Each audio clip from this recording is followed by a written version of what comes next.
Anda menyaksikan Kompas Bisnis, Saudara, bersama saya Yan Rahman, dan Kompas Bisnis pada awal pekan ini akan menyajikan informasi ataupun membahas terkait dengan yang ini. Pemulihan bencana Sumatera, pemerintah siapkan uang ataupun anggaran 60 triliun rupiah. Apakah ini cukup?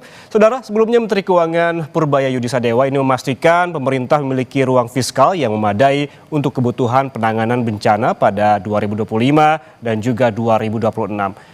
Purbaya bilang soal penanganan bencana di Sumatera, pemerintah menemukan ruang fiskal sebesar 60 triliun rupiah.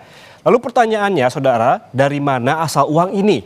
Menteri Keuangan menjawab, ruang fiskal ini berasal dari hasil penyisiran belanja kementerian dan juga lembaga dengan menyeleksi kegiatan yang dianggap tidak produktif, seperti rapat-rapat yang tidak jelas manfaatnya. Purbaya juga bilang penyisiran dilakukan segera setelah APBN ditetapkan agar tidak mengulang kejadian pemotongan secara mendadak.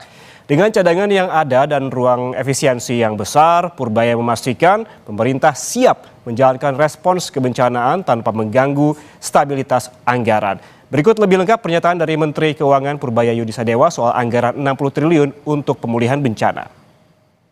Yang pakaian impor bencana anggaran ada semua, tapi yang berhak bicara adalah kantor presiden sama BNPB. Untuk sementara dari Kemenlu menyediakan anggaran berapa, Pak? Oh, pokoknya mereka minta kita kasih. Nggak ada sudah kita. Berapa triliun kira-kira atau? Kalau yang kan diperkirakan 60 triliun ya tahun depan ya. Untuk rehabilitasi segala macam itu. Termasuk pembangunan itu, Pak. Rehabilitasinya apa aja, Pak? Sudah kita siapkan datanya, tapi makasih ya. Ditanya di Pak Presiden sama Pak BNPB ya. Saudara, lalu berapa estimasi anggaran pemulihan bencana di Sumatera? Kita lihat ke data. Nah, ini dia, ini menurut Kepala BNPB Lejen Suharyanto sebelumnya melaporkan kepada Presiden Prabowo Subianto bahwa estimasi kebutuhan dana rehabilitasi dan juga rekonstruksi di 3 provinsi mencapai 51,8 triliun rupiah. Rinciannya adalah sebagai berikut ini. Dari total sebesar 51,8 triliun rupiah, Saudara, ini ada 3 daerah ataupun 3 provinsi. Kita lihat ke Aceh dulu, ini merupakan anggaran pemulihan yang terbesar sebesar 25,41 triliun rupiah. Kemudian selain Aceh juga masih ada provinsi lainnya yang mendapatkan anggaran dari total yang tadi disebutkan, bahwa di Sumatera Barat ada 13,52 triliun rupiah. Dan di Sumatera Utara ini 12,88 triliun rupiah dana ataupun anggaran untuk pemulihan bencana. Lalu akan disalurkan untuk apa saja anggaran yang nanti akan diberikan oleh pemerintah? Kita lihat ke data selanjutnya.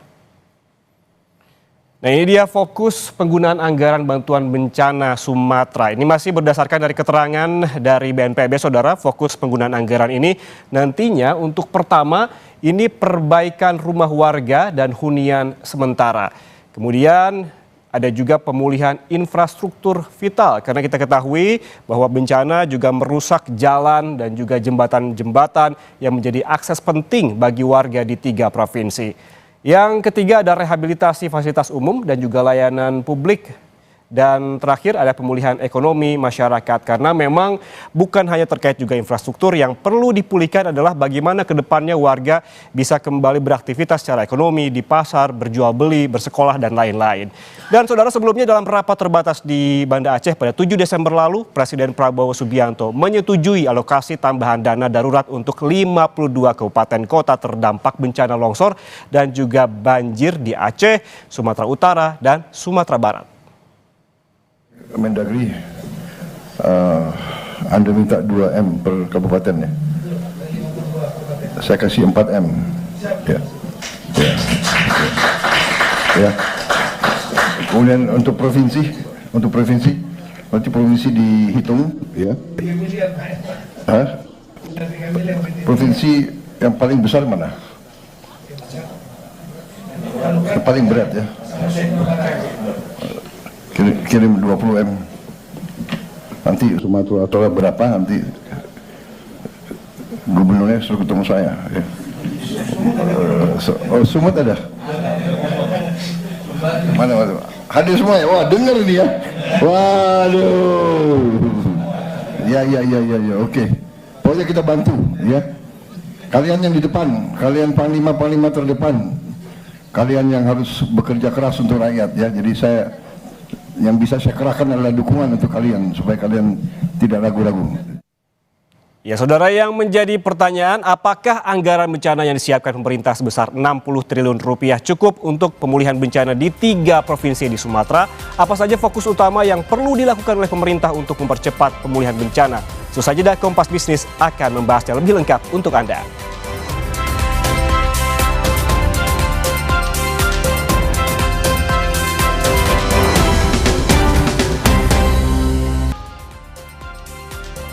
Anda masih menyaksikan Kompas Bisnis, saudara, bersama saya Yan Rahman. Saudara, Menteri Keuangan Purbaya Yudisadewa ini memastikan soal penanganan bencana di Sumatera, pemerintah menemukan ruang fiskal sebesar 60 triliun rupiah, sementara BNPB memberikan estimasi sebesar 51,8 triliun rupiah untuk pemulihan bencana. Apakah angka ini cukup dan apa saja fokus utama yang perlu dilakukan oleh pemerintah untuk mempercepat pemulihan bencana? Kompas Bisnis akan membahasnya bersama ekonom Indef, ada Abra Talatov. Mas Abra, selamat pagi. Selamat pagi, Mas Ian. Apa kabar, sehat? Mas Abra, bisa mendengar suara saya, Mas Abra?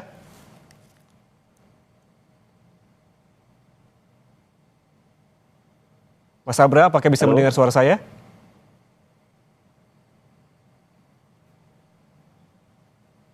Baik, tampaknya masih ada gangguan. Halo, Mas Ian. Oke, sudah terhubung kembali ya? Iya. Mas Abra, ini pertanyaan mendasar begitu yang tadi sempat dibahas di segmen sebelumnya terkait anggaran 60 triliun yang disiapkan oleh pemerintah soal penanganan ataupun pemulihan bencana di Pulau Sumatera. Apakah anggaran 60 triliun yang disiapkan ini menurut Anda cukup untuk pemulihan bencana di 3 provinsi? Kalau hitung-hitungan Indef ini seperti apa?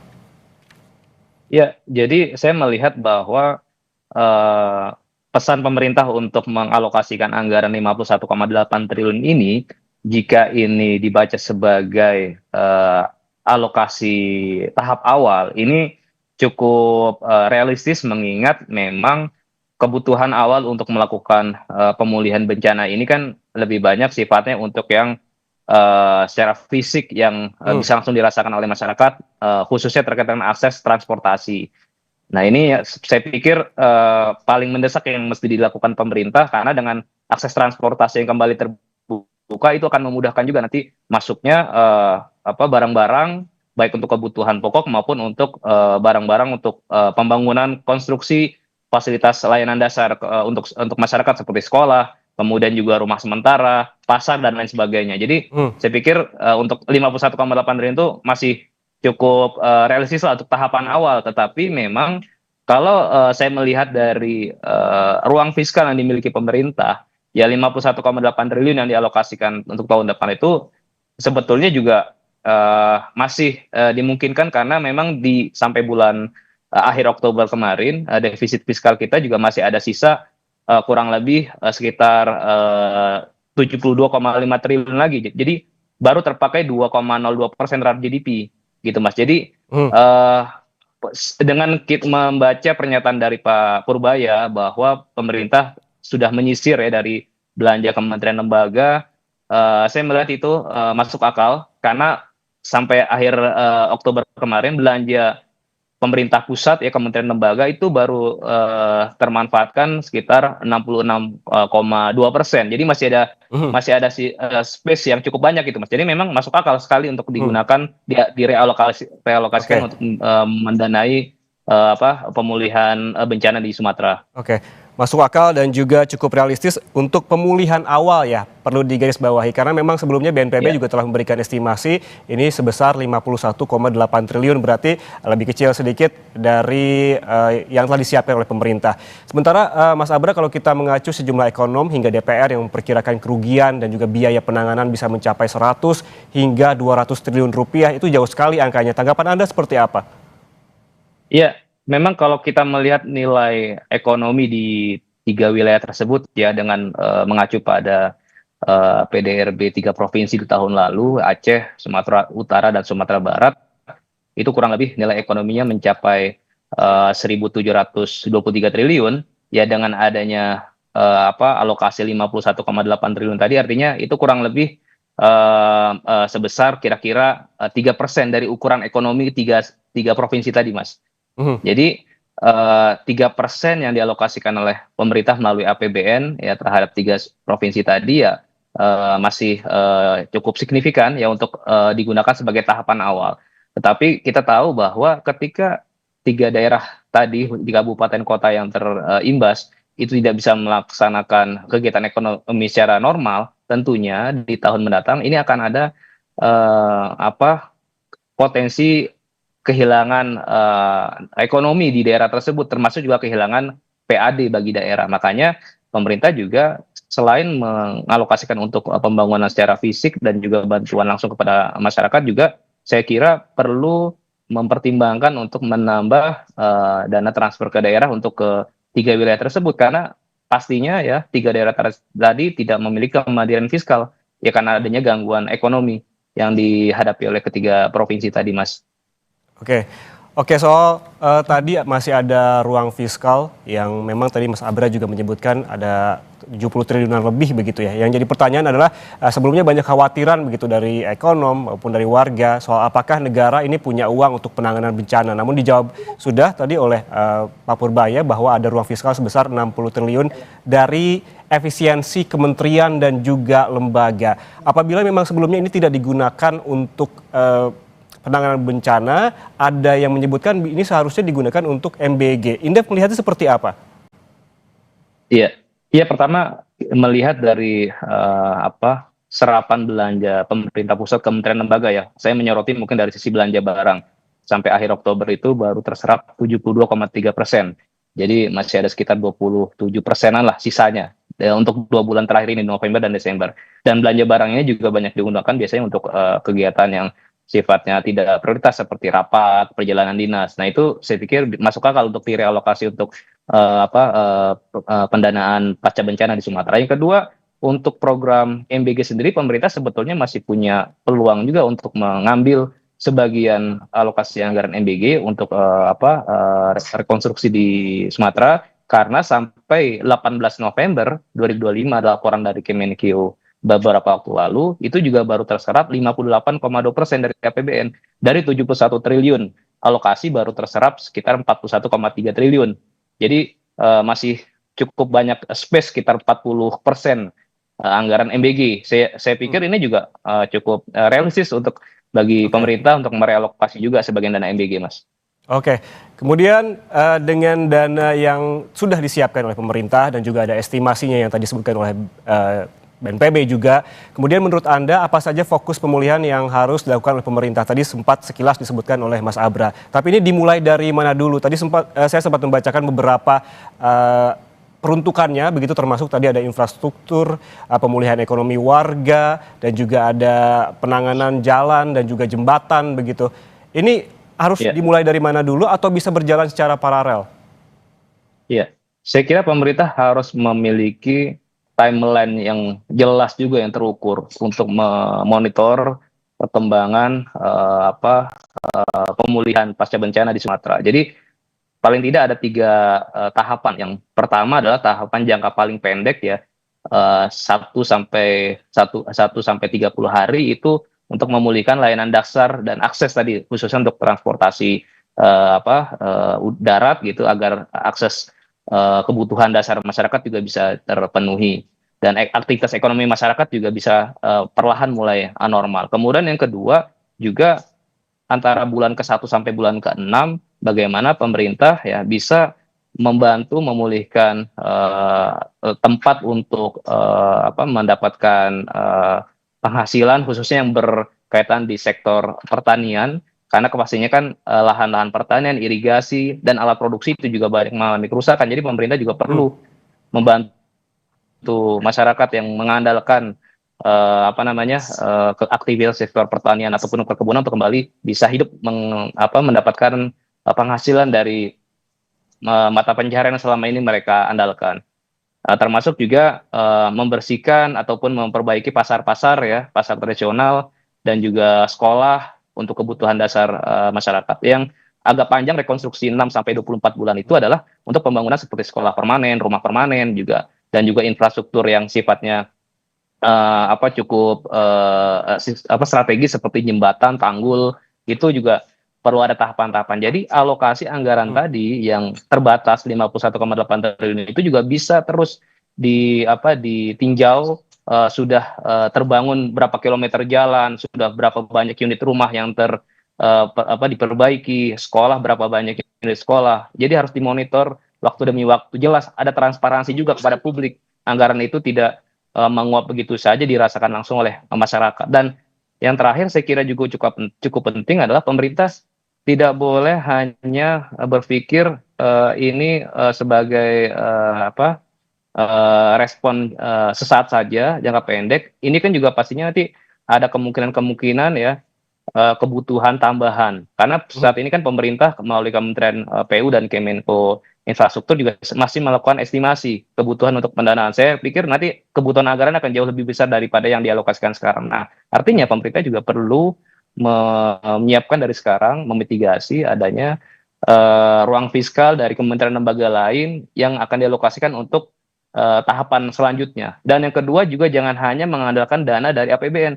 Saya kira masyarakat sudah sangat kritis paham bahwa bencana yang kita hadapi sekarang ini juga sebagai imbas dari pelaku pengerusakan di hulunya di hutan yang terjadi, ada aktivitas eksploitasi sumber daya alam, sehingga pemerintah juga perlu fokus juga untuk mencari sumber penyebab kerusakan ini, sehingga pada akhirnya nanti juga kita harapkan pemerintah bisa memberikan sanksi yang tegas dan bisa mendapatkan dana penggantian ya ataupun dana rampasan dari kerugian yang diakibatkan oleh pelaku pengerusakan hutan tadi, sehingga tadi bisa membantu meringankan beban APBN kita juga ke depan.